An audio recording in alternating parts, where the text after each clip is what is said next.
ठहरिए, आज रात खुदा आपसे कुछ कहना चाहता है। ऐ मेरे बच्चे, परेशान होना छोड़ दो।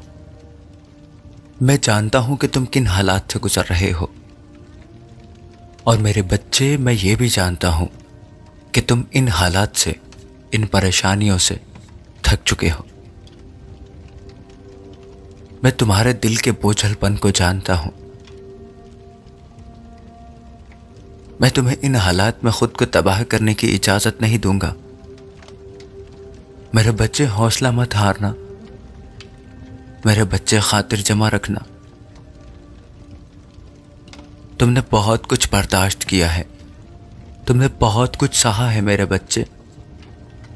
आज की रात तुम आराम करो और यकीन करो, मैं आज की रात तुम्हारे लिए सब कुछ बदल दूंगा।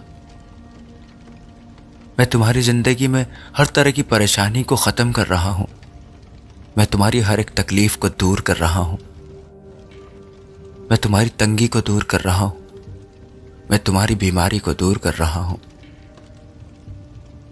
मेरे बच्चे, मैं तुम्हारे लिए तुम्हारी जिंदगी में नए रास्ते बना रहा हूं।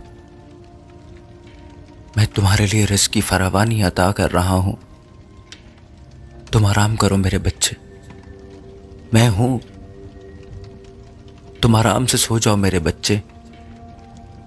तुम मेरे बच्चे हो, मैं तुमसे प्यार करता हूं और मैं तुम्हें कभी तन्हा नहीं छोड़ूंगा। आमीन।